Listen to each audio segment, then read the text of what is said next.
وہ طالبان کے پاس چلے جاتے ہیں. تو کیسے یہ حکومت سسٹین کر سکتی ہے؟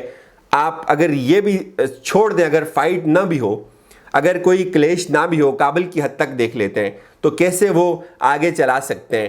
اگر 85% حصے پہ طالبان کا کنٹرول حاصل ہو چکا ہے تو آپ مجھے بتائیں، ٹاکس بھی اگر ہوں گی، جو روس نے ان کو تنبیہ جاری کر دی ہے، تو کیا ٹاکس میں اشرف غنی کیا حاصل کرے گا جس کے پاس ٹوٹل 15% رہ گیا افغانستان کا علاقہ؟ 15 سے بھی کم میں آپ کو بتا رہا ہوں.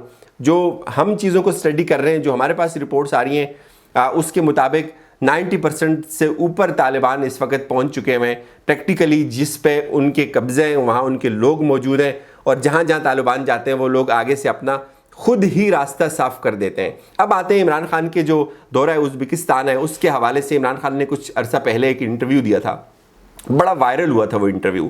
اس میں عمران خان نے یہ کہا تھا کہ ہمارا مسئلہ افغانستان سے آگے جانا ہے. جیسے روس یہاں پہنچ رہے، جیسے چائنا یہاں سے سی پیک کے ذریعے آگے دنیا کو کنیکٹ کر رہے ہیں، تو اسے پاکستان کے پاس بھی ایک بہت اچھی اپورچونٹی ہے. کیونکہ پاکستان کو ہمیشہ امریکہ نے الجھا کے رکھا افغانستان کے ساتھ.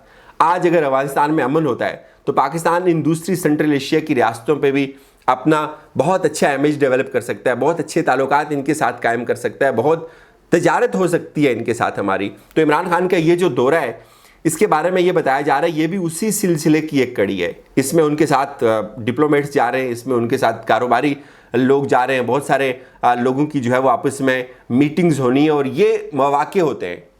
یہ پاکستان نے اس کو ایک اپورچونٹی کے طور پہ ایک اپورچونٹی کریٹ کی ہے. اور ساتھ ساتھ پھر اگر آپ اسی تناظر میں جنرل قمر جاوید باجوہ کا دورہ، جو وزٹ ہے، جو ملاقات ہے ان کی، معذرت، تاجکستان کے وزیر دفاع کے ساتھ، تو یہ تاجکستان کی بھی چونکہ بارڈر لگتی ہے افغانستان کے ساتھ، اور یہاں ایک روس کی بہت بڑی بیس جو ہے وہ ایکٹیو ہونے جا رہی ہے. تقریباً 20,000 فوجی تاجکستان جو ہے وہ اپنی اس سرحد پہ ڈپلائی کر چکا ہے. تو یہ جس طرح سے یہ پکچر بن رہی ہے تو اس میں پاکستان کے لیے ہر اعتبار سے ایک ون ون سچویشن ہے. جو دھمکی دی ہے ناظرین افغانستان کی حکومت کو، اشرف غنی کی حکومت کو روس کی جانب سے، یہ روس کے جو نمائندہ خصوصی ہیں ضمیر کابلو، یہ افغانستان کے اندر ڈپلومیٹ بھی رہے، تقریباً 2009 تک انہوں نے سرو کیا. بڑے ہائی کیریئر جو ہے وہ ڈپلومیٹ رہے ہیں. ان کا بڑا ایکسپیرینس ہے روس کو لے کر، خاص طور پہ افغانستان کے ایشوز پہ.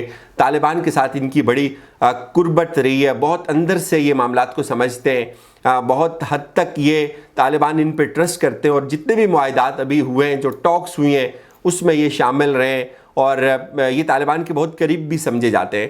انہوں نے اشرف غنی کی حکومت کو ایک تنبیہ جاری کی ہے. چونکہ آج آپ کو پتہ ہے ایس سی یو کی جو میٹنگز تھی اس میں پاکستان کے وزیر خارجہ بھی ہیں، مختلف ممالک کے جو اراکین رکن ممالک ہیں ان کے وزیر خارجہ کی آپس میں میٹنگز ہوئی. وہاں پہ بھی انہوں نے خبردار کی، اور پھر انہوں نے ایک انٹرویو میں جو ضمیر کابلو ہیں، ان کا یہ کہنا ہے کہ اشرف غنی کی حکومت کو چاہیے کہ وہ ہوش کے ناخن لے. آج اشرف غنی کی حکومت اگر مذاکرات نہیں کرتی تو یہ بہت دیر ہو جائے گی. اشرف غنی کی حکومت کو ہم نے سوچا تھا، انہوں نے ہمیں اس چیز کی گارنٹی دی تھی کہ وہ مذاکرات کریں گے، لیکن وہ تعصب سے کام لے رہے ہیں.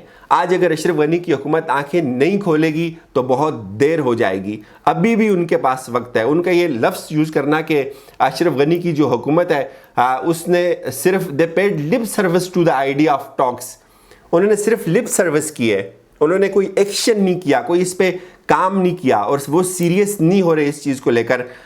پھر انہوں نے اس چیز کی بھی گارنٹی دی کہ ہمارے ساتھ جو طالبان کے مذاکرات ہوئے ہیں، طالبان نے ہمیں شورٹی دی ہے کہ ان کی سرزمین افغانستان کی سرحدوں سے باہر کسی بھی منصوبے میں، کسی بھی دہشت گردی میں، کسی بھی دہشت گردی کی کارروائی کے لیے استعمال نہیں ہوگی. تو یہ وارننگ ایک ایسے وقت میں سامنے آئی ہے جب ساری دنیا اشرف غنی کو یہ کہہ رہی ہے کہ آپ مذاکرات کریں، ابھی بھی آپ کے پاس وقت ہے. لیکن لگتا یہ ہے کہ اشرف غنی یا تو کسی کے ہاتھ میں کھیل رہے ہیں، یا ان کے ذہن میں کوئی اور پکچر چل رہی ہے، یا وہ کوئی اچھی ڈیل کی انتظار کر رہے ہیں، یا جو بھی ہے.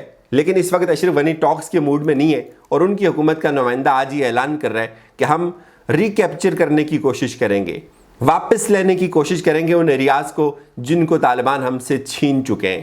عالم یہ ہے کہ ان کے فوجی خود سرنڈر کر رہے ہیں، ہتھیار چھوڑ کے ان کے ساتھ شامل ہو رہے ہیں. پتہ نہیں وہ کیسے، کون سا ان کے پاس ایسا چراغ ہوگا کہ وہ دوبارہ اس 85% سے زائد رقبے کو واپس لینے میں کامیاب ہو جائیں گے. تو یہ صورتحال ہے. اور پھر جو بش ہے ناظرین، وہ یہ کہتا ہے، آج امریکہ کا وہ صدر جس نے بڑی تباہی پھیلائی اس ریجن میں، آج وہ کہتا ہے کہ یہ جو یو ایس فورسز کا وڈرول ہے یہ بہت بڑی غلطی ہے. کس طرح سے لوگ یو ٹرن لیتے ہیں. یہاں لوگ عمران خان کو یو ٹرن کا بہت تانا دیتے ہوتے ہیں. اپنا فیڈ بیک دیجیے گا. اور اس کے بعد میں ایک اور بہت امپورٹنٹ ویڈیو کر رہا ہوں، وہ یہ کہ کتنے چیلنجز ہیں طالبان کے لیے افغانستان میں، اور فیوچر کی جو پکچر بن سکتی ہے وہ کیا ہو سکتی ہے، طالبان کو کن کن مسائل کا سامنا کرنا پڑ سکتا ہے. اجازت دیجیے، اپنا خیال رکھیے گا. خدا حافظ.